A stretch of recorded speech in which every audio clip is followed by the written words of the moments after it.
Halo, Assalamualaikum warahmatullahi wabarakatuh. Kembali lagi dengan saya Rizky Muhammad Ramdan. Kali ini kita akan melanjutkan sesi les kita yaitu Object Oriented Programming. Nah, sekarang kita akan belajar tentang access modifier, yang dimana access modifier ini sangat uh, berperan penting ketika kita belajar tentang Object Oriented Programming. Nah, di sini sudah saya buatkan juga materinya. Nah, di sini access modifier. Nah, apa sih access modifier itu? Nah, jadi access modifier ini adalah sebuah akses kontrol yang dimiliki oleh sebuah kelas, atribut, dan metode. Nah, maksudnya apa? Jadi, eh, kelas, atribut, dan metode ini nanti akan dikontrol melalui akses. Nah, jadi nanti kita bisa mengakses kelas, kita bisa mengakses sebuah atribut dan metode itu dengan yang namanya access modifier. Nah, kita juga tidak bisa mengakses sebuah kelas, atribut, ataupun metode itu karena mungkin nanti akses modifiernya berbeda ya. Nah, jadi intinya akses modifier ini sebuah kontrol lah, kontrol untuk mengakses sebuah kelas, atribut, dan metode. Nah, di sini analogi pertama, akses modifier itu contoh misalkan gini, ada sebuah anak yang sakit dan tidak bisa dijenguk oleh orang luar. Nah, mungkin analoginya kalau misalkan orang luar ngejenguk anak ini yang lagi sakit, nanti akan tertular gitu. Nah, jadi anak ini tuh sudah dikasih akses modifier. Ya, yang dimana si anak ini tidak diperkenankan atau orang-orang di luar itu tidak diperkenankan menjenguk si anak ini karena si anak ini sudah dikasih akses modifier seperti itu. Lalu analogi yang kedua, di sini ada brankas emas. Brankas ini hanya bisa diakses oleh orang yang punya kuncinya. Nah, jadi tidak semua orang bisa mengakses sebuah brankas ini karena yang memegang kunci hanya yang memegang kuncilah yang bisa mengakses si brankas ini. Nah, otomatis si brankas ini itu juga disebutnya pun sudah diberikan sebuah akses modifier atau akses kontrol sama seperti halnya si anak yang ini. Nah, jadi intinya akses modifier itu eh, apa ya? Sebuah kontrol akses yang memang tidak semua orang bisa mengaksesnya dan juga bisa semua orang mengaksesnya, tergantung dari nanti si developer atau si programmernya ngeset dari kelas, atribut, dan metode itu sendiri dengan akses modifiernya. Nah, selanjutnya di sini ada tipe-tipe akses modifier. Nah, seperti yang sebelumnya saya jelaskan, jadi ada orang yang memang bisa mengakses sebuah kelas dan ada juga orang yang memang tidak bisa mengakses sebuah kelas. Nah, kenapa seperti itu? Nah, di sini ada tipe-tipe akses modifiernya. Ada 4 sebetulnya ya, tapi yang paling sering digunakan yaitu 3. Yang pertama ada public, lalu yang kedua ada protected, dan yang ketiga ada private. Dan yang keempat yaitu no access modifier atau tidak menggunakan akses kontrol akses sama sekali. Cuman yang keempat ini agak sedikit riskan ya kalau dipakai karena mengingat data atau sintak di dalamnya itu sangat penting. Nah, yang pertama yaitu tipe akses modifier public. Nah, public ini berfungsi untuk memberikan akses properti yang dapat diakses dari mana aja.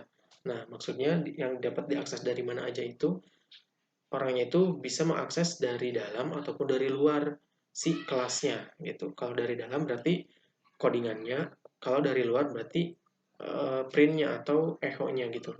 Nah, untuk yang kedua, protected.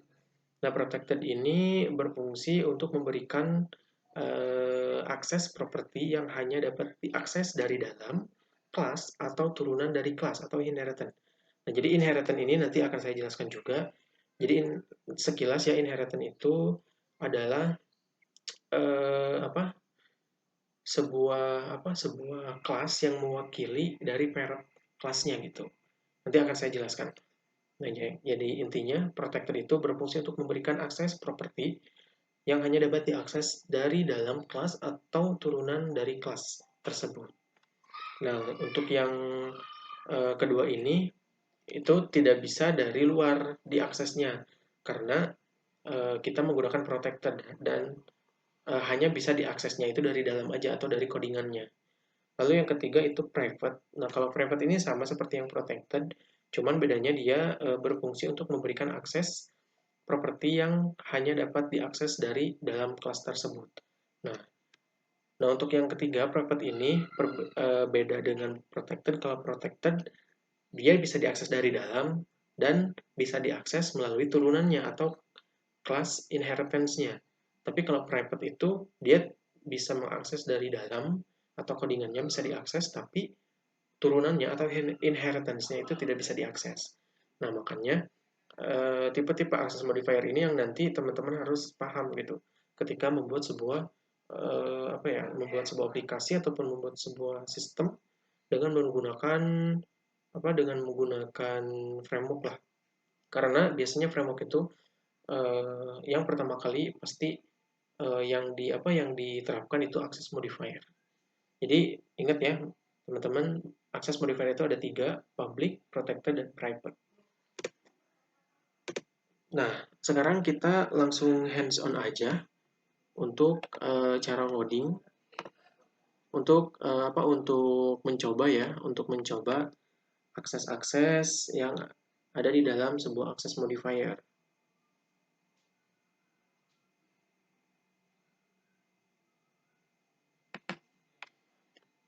Saya buka Visual Studio Code-nya dulu.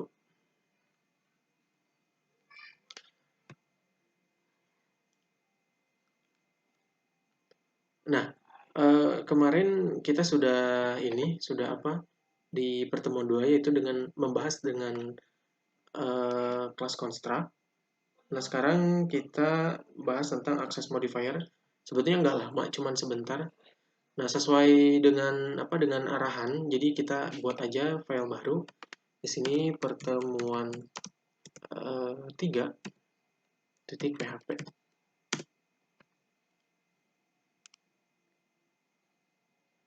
Nah, untuk isinya coba kita bedakan ya dengan yang ada di pertemuan 1 dan pertemuan 2. Untuk membedakan lah, intinya untuk membedakan kalau yang ini menggunakan access modifier apa dan yang pertemuan sekarang itu menggunakan access modifier yang mana.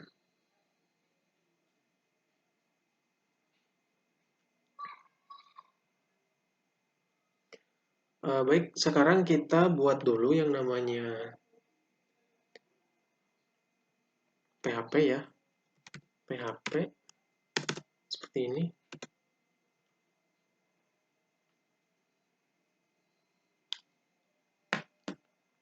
Oke, sekarang kita buat dulu komentar kali ya. Di sini sama seperti pertemuan 1 dan 2, kita buat komentar dulu. Ini komentarnya pertemuan 2. Oke. Di sini pertemuan 3 itu membahas tentang access modifier. Oke. Seperti biasa ya, kita buat dulu yang namanya class. Nah, kita bedakan aja di sini, kita buat lagi kelasnya misalkan HP seperti ini atau handphone. Atau di sini handphone.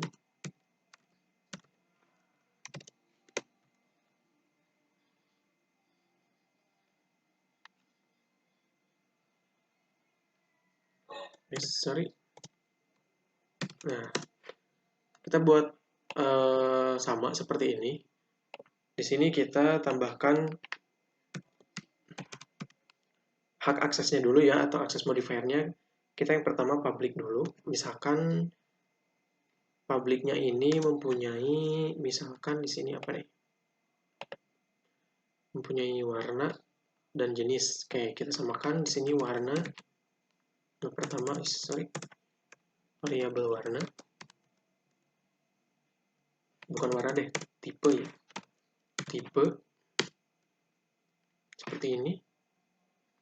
Dan kita tambahkan lagi di sini public tipe dan warna deh, warna. Kita samakan aja sama yang di sini. Oke, jangan lupa titik koma atau semikolon. Nah, setelah itu kita buat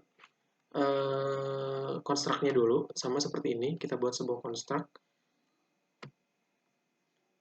Nah, kalau teman-teman masih ingat, di video sebelumnya, cara membuat konstruk itu yaitu function spasi underscore underscore konstruk seperti ini. Lalu di sini kita tambahkan yang ada di atas yaitu variabel tipe dan variabel warna seperti ini. Setelah itu kita buat di sini, nah kita buat di sini this seperti ini, this.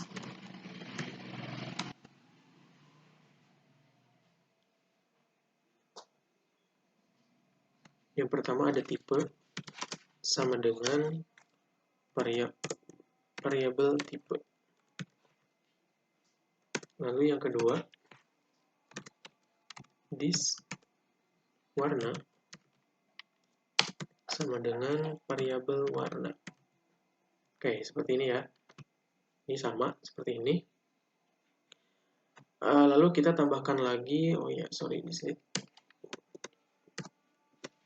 Jadi kita tambahkan lagi function metode ya, atau yang bisa dilakukan oleh si kelas handphonenya. Misalkan di sini functionnya foto, ngambil foto ya, ngambil foto, kita print dengan menggunakan echo.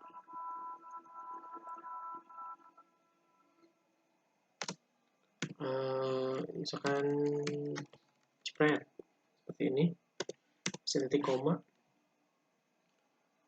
Nah, setelah ini kita buat lagi di sini objeknya, berarti objeknya handphone atau objek yang lain lah. Objeknya yaitu misalkan di sini handphone juga sama.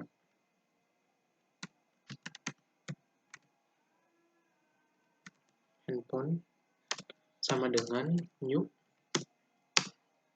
seperti ini. Handphone ini biasanya harus besar ya, misalnya biar membedakan seperti ini. Terus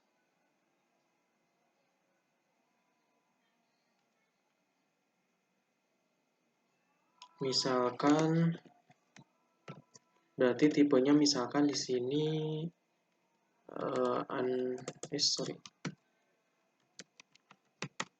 tipenya Android,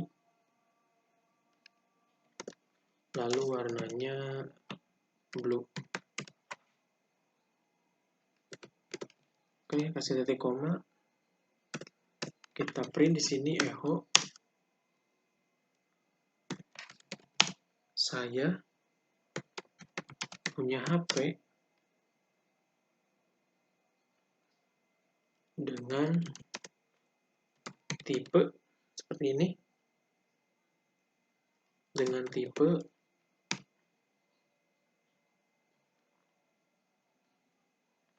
variabel handphone seperti ini.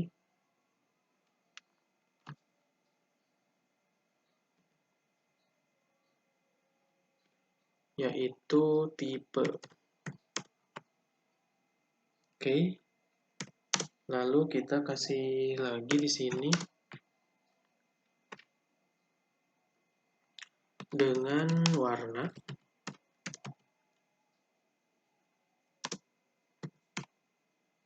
Berarti variabel handphone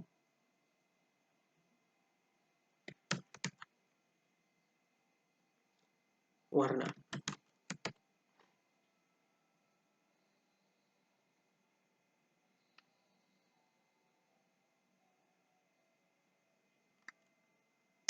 Oke, seperti ini. Lalu kita di sini kita tambahkan lagi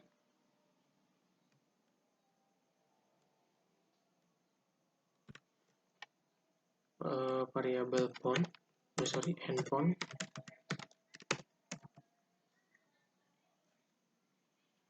Sama dengan panah ya, tanda panah yang ini, yang foto.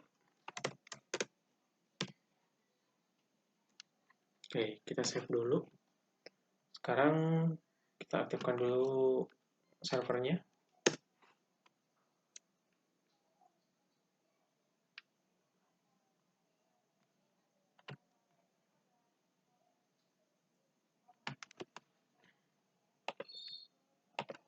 Di sini saya localhost AOP, lalu pertemuan 3. Nah ini ya, saya punya HP dengan tipe Android dengan warna blue. Nah sekarang saya ganti hak aksesnya atau akses modifiernya dengan private. Seperti ini, saya save. Nah, apa yang akan terjadi? Maka di sini akan muncul error.